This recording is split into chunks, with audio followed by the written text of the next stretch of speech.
ఈ చిన్న పాప పాపం వాళ్ళ అమ్మకి భోజనం పెడదామని చెప్పి ఆపుతుంది. భోజనంతో పాటు వాళ్ళ అమ్మ దగ్గర ఆమ్లెట్ కూడా వాళ్ళ పాపే తినేస్తూ ఉంటుంది. ఆ పక్కన ఉన్న రెస్టారెంట్ ఓనర్ ఇదంతా చూస్తాడు. చూసి ఏంటి మీ అమ్మకి పెట్టాల్సిన భోజనం కూడా నువ్వే తినేస్తున్నావు అనేలోపే ఒక డబ్బు కట్ట కింద పడుతుంది.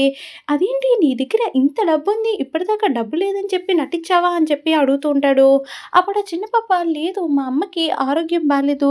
నేను హాస్పిటల్‌లో వైద్యం చేయించడానికే ఈ డబ్బు తెచ్చాను అని చెప్పి అంటూ ఉంటుంది. అయినా సరే అతను నమ్మబుద్ధి కాదు. ఎందుకంటే మీ అమ్మకి బాగోపోతేనే నువ్వు మీ అమ్మ ఆమ్లెట్ కూడా తినేసావు. అలాంటిది నిన్నెలా నమ్మాలి అని చెప్పి ఆ పాపని గట్టి గట్టిగా తిట్టేస్తూ ఉంటాడు. అప్పుడు ఆ పాప చాలా బాధపడుతుంది. ఏడుస్తూ మా అమ్మకి నిజంగానే ఒంట్లో బాలేదు. మా అమ్మకి వైద్యం చేయించడం కోసమే ఆ డబ్బునంతా కష్టపడి సంపాదించాను.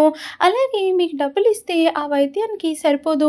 మా అమ్మ నాన్ వెజ్ తినకూడదు. అందుకనే మా అమ్మ ప్లేట్‌లో నుంచి తిన్నానని చెప్పి గట్టి గట్టిగా ఏడుస్తుంది. వాళ్ళమ్మ మెడికల్ రిపోర్ట్స్ చూపిచ్చి నేను నిజమే చెప్తున్నాను. కావాలంటే ఈ బ్రేస్లెట్ ఉంచుకోండి. తర్వాతొచ్చి మీకు నేను డబ్బులిస్తాను అని చెప్పేసరికి ఆ రెస్టారెంట్ ఓనర్‌కి అర్థమవుతుంది. ఆ చిన్న పాప చాలా బాధలో ఉంది. నేనే అనవసరంగా ఇలా చేశాను అని చెప్పి అనుకుంటూ ఉంటాడు. ఆ చిన్న పాప మాటలు విని రెస్టారెంట్‌లో ఉన్న వాళ్ళందరూ కూడా తెచ్చి వాళ్ళ భోజనాన్ని తినమ్మా నువ్వెంత కావాలంటే అంత తిను అని చెప్పి పెట్టేసరికి ఆ అమ్మాయి ఇంకా ఎక్కెక్కి ఏడుస్తుంది.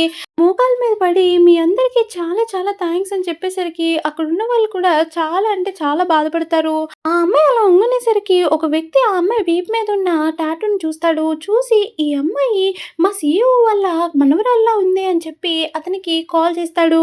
నిజానికి ఈ అమ్మాయి చాలా గొప్పింటి అమ్మాయి. ఆ విషయం ఈ పిల్లకి తెలీదు. ఈ ఫోన్ రావడంతో వాళ్ళ తాతగారు వాళ్ళ ఫ్రెండ్స్‌ని అలాగే వాళ్ళ కొడుకుని తీసుకొచ్చి ఎక్కడ నా మనవరాలు అని చెప్పి అడుగుతూ ఉంటాడు.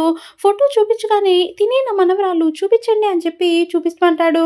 ఇంకో పక్క వాళ్ళ మనవరాలు ఇక్కడ వాళ్ళ అమ్మకి వైద్యం చేయించడానికి హాస్పిటల్ తీసుకొస్తుంది. ఎలా అయినా నీకు నయమవుతుందమ్మా అని చెప్పి అంటూ ఉంటుంది.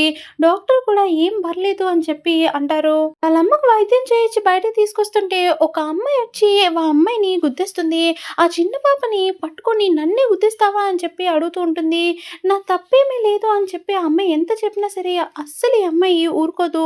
నేనెవరో తెలుసా? నేను చాలా గొప్పింటి అమ్మాయిని అని చెప్పి ఆ చిన్న పాపని కొట్టేస్తుంది. అలాగే ఆ పిల్ల దగ్గర ఉన్న డబ్బులు తీసేసుకుంటుంది. నువ్వు నన్ను తోసేసినందుకు ఈ డబ్బులు నాకు సరిపోతాయని చెప్పి ఆ అమ్మాయి తీసేసుకుంటుంది. కానీ ఆ చిన్న పాప వేడుకుంటుంది. దయచేసి ఇచ్చేయి మా అమ్మ వైద్యానికి అని చెప్పేసరికి అక్కడున్న వాళ్ళందరూ కూడా ఆ అమ్మాయిని తిడతారు. అయినా సరే ఆ అమ్మాయి అస్సలంటే అస్సలు పట్టించుకోదు. అక్కడ చూస్తున్న వాళ్ళంతా ఎలా అయినా ఆ పాపకి తన డబ్బులివ్వు అనేసరికి ఆ వ్యక్తిని కూడా కొడుతుంది. అలాగే ఇంకొక ఆవిడ అడిగితే ఆ అమ్మాయిని కూడా కొడుతుంది. సబ్స్క్రైబ్